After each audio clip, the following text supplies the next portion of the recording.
Module 69, Other Disorders. Among the most common problems bringing people into doctors' offices are medically unexplained illnesses. Ellen, for example, becomes dizzy and nauseated in the late afternoon, shortly before she expects her husband home. Neither her primary care physician nor the neurologist he sent her to see could identify any sort of physical cause. They suspect the symptoms have an unconscious psychological origin, possibly triggered by her mixed feelings about her husband. In a somatic symptom disorder, such as the one Ellen has, the distressing symptoms take a somatic, which means bodily, form, without any sort of apparent physical cause. One person may have a variety of complaints, such as vomiting, dizziness, blurred vision, difficulty swallowing. Another person might experience severe and prolonged pain. Culture has a big effect on people's physical complaints and how they explain them. In China, psychological explanations of anxiety and depression are socially less acceptable than in many other Western countries. The Chinese appear more sensitive to and more willing to report physical symptoms to their distress rather than the psychological. We're going to talk about a number of different somatic symptom disorders.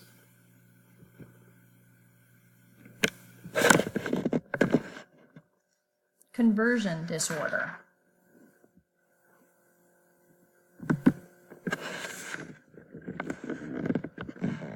One rare type of disorder, more common in Freud's day than in ours, is conversion disorder. It's also known as functional neurological symptom disorder.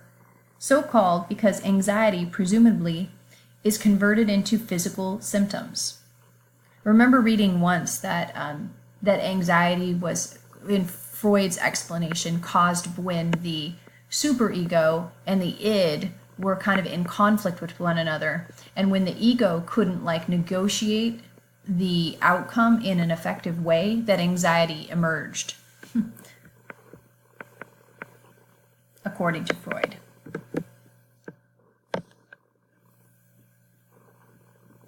A patient with a conversion disorder might, for example, lose sensation in a way that makes little neurological sense. Yet their physical symptoms would be real, like sticking pins in an affected area would produce no response.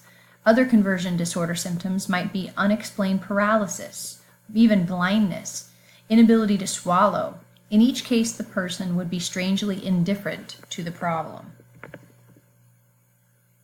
As you can imagine, somatic symptoms and related disorders send people not to psychologists or psychiatrists, but often to a physician, since it's bodily. This is especially true of those who experience illness anxiety disorder. It was formerly called hypochondrias. In this relatively common disorder, people interpret normal sensations like a stomach cramp or a headache as symptoms of some sort of dreaded disease. Sympathy or temporary relief from everyday demands may reinforce such complaints.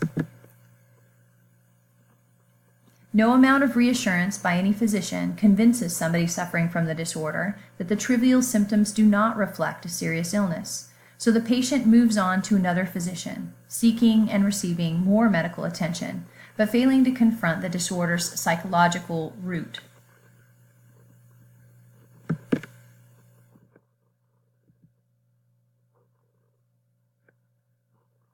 Dissociative disorders.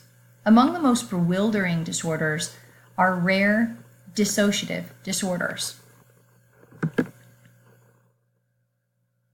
These are disorders of consciousness in which a person appears to experience a sudden loss of memory or a change in identity, often in response to an overwhelmingly stressful situation. Chris Sizemore's story, for example, told in the book and movie The Three Faces of Eve, gave early visibility to what is now called dissociative identity disorder. One Vietnam veteran who was haunted by his comrade's death and who had left his World Trade Center office shortly before 9/11 attack disappeared en route to work one day and was discovered 6 months later in a Chicago homeless shelter, reportedly with no memory of his identity or family.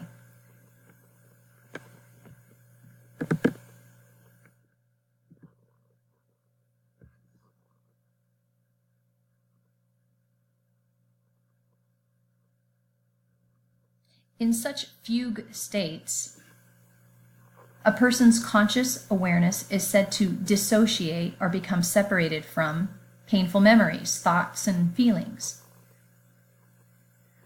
Dissociation itself is not so rare. Now and then, many people seem to have a sense of being unreal, separated from their body, watching themselves as in a movie. Sometimes we say, I was not myself at the time. And perhaps you can recall getting up to go somewhere and ending up someplace unintended, and while your mind was wandering or preoccupied elsewhere, you can't even remember why you were there.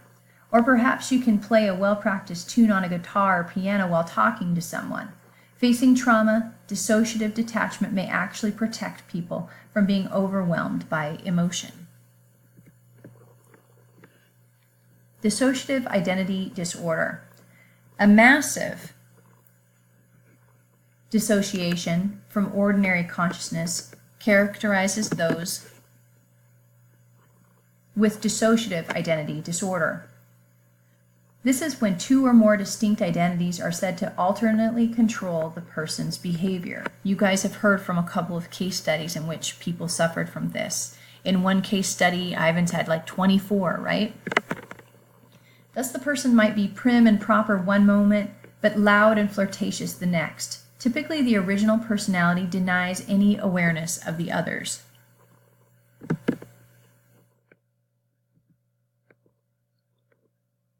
People diagnosed with DID, which was formerly called multiple personality disorder, are usually not violent, but there have been cases where dissociations into a good and a bad or aggressive personality have led to crimes. A modest version of Dr. Jekyll and Mr. Hyde, Split, immortalized in Robert Louis Stevenson's story.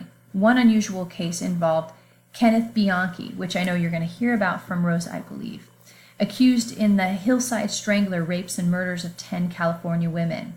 During hypnosis sessions with Bianchi, psychologist John Watkins called forth hidden personalities.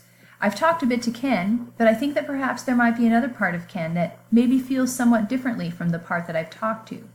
Would you talk with me? Part by saying, I'm here, Bianchi answered yes, and then claimed to be Steve. So speaking as Steve, Bianchi stated that he hated Ken because Ken was nice and that Steve, aided by his cousin, had murdered women. He also claimed Ken knew nothing about Steve's existence and was innocent of the murders. Was Bianchi's second personality a ruse, simply a way of disavowing responsibility? Indeed, Bianchi, a practiced liar who had read about multiple personalities in psychology books, was later convicted.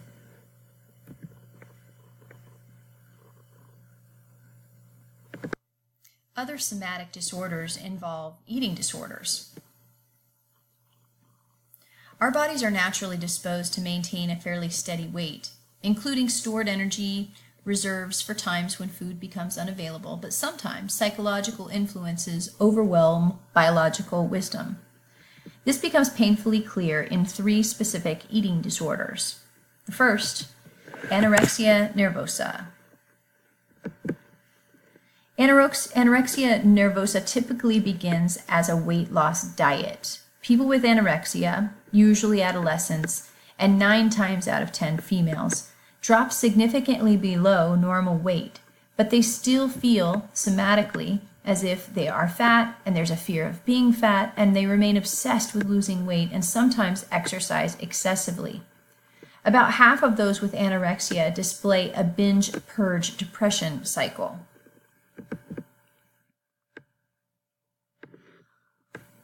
Anorexia was identified and named in the 1870s when it appeared amongst affluent adolescent girls. Many modern-day celebrities, including Lady Gaga, have struggled publicly with eating disorders, and that's her, of course, on the far right.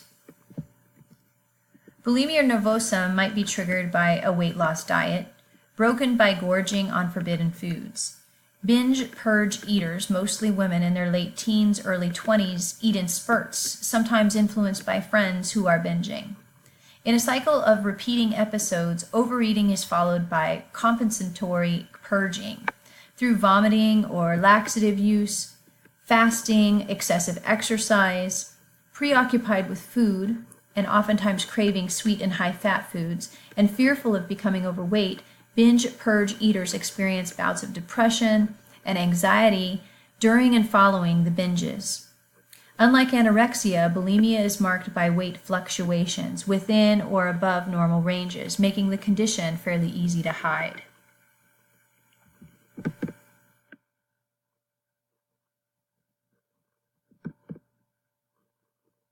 Those who do significant binge eating, followed by remorse, but do not purge fast or exercise excessively, are said to have a binge eating disorder. A national study funded by the United States Institute of Mental Health reported that at some point during their lifetimes, about 0.6% of people meet the criteria for anorexia, about 1% for bulimia, and 2.8% for binge eating disorders.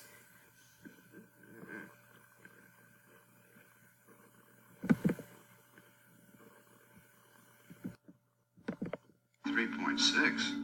For decades, Hollywood has exploited our morbid fascination with eating disorders in one dramatic film after another. But the facts are that an estimated 30 million Americans will suffer some form of eating disorder in their lifetimes. Something in your brain and your body says, no, wait a minute. Starving is bad. Starving will kill you. But for me, I felt calm for the first time that I could ever remember. Given the gross statistics and media attention, why are there still so many misconceptions about eating disorders? No one knows that you can die from it. No one knows you're slowly killing yourself. Throughout the 1970s, pop artist Karen Carpenter and her brother Richard sold tens of millions of records. Karen's distinctive voice propelled them to a celebrity status enjoyed by few. It's one of those instant radio kind of voices. You hear it, and in 2 seconds of it, you immediately recognize who it is. And hers was an unmistakable voice. Rainy days and Mondays always get me down. But behind that voice, Karen Carpenter battled a serious illness and was literally starving herself to death. On the outside, we didn't see that for a number of years. It was around 1975 that people really started to take notice of her weight loss, and to the point of being emaciated. Well, Karen and Richard, that's the first we've heard from you in 3 years. It's the first time you've sung together live now in 5 years. Why? Where have you been? What's been happening? Well, we decided to take a small vacation, take some time off. A small... The interview where Sue Lawley asks her, were you suffering from the Slimmer's disease, is what she called it, anorexia nervosa. There were rumors, though, that you were suffering from the Slimmer's disease. The look of terror on Karen's face is very telling. No, I was just pooped. But you I did was get tired down, out. You went down to about 6 stone in weight, I think, didn't She you? didn't want to admit it. I have no idea what 6 stone in weight is. So she lied and became very defensive. I think about 84 pounds. No. Something like that. No. The family was trying to deal with it on an outside sort of way. All she needed to do was eat, in their opinion, and everything would be fine. In a desperate attempt to lose weight, Carpenter took multiple medications, including laxatives and a syrup called Ipecac, which induced vomiting. By 1982, she weighed only 77 pounds and had to be admitted to the hospital. They were able to put 30 pounds on her, but that was from an intravenous feeding, basically. But the damage had been done. A big shock in the music world tonight and to the family and friends of Karen Carpenter. The pop singing star died today of cardiac arrest. She was just 32 years old. Carpenter quickly became the poster girl for an entire disorder, launching stereotypes that persist today. Mother, how can anybody be too thin? Women are supposed to be thin now. Be sensible about it for once. I am being When you look at movies about eating disorders, typically it's movies about anorexia, and the protagonist is young, white, and emaciated. There's been increasing understanding over the last several decades that this is a serious psychiatric illness. This is a brain-based disorder. And still, research funding for eating disorders remains far lower than other serious mental illnesses.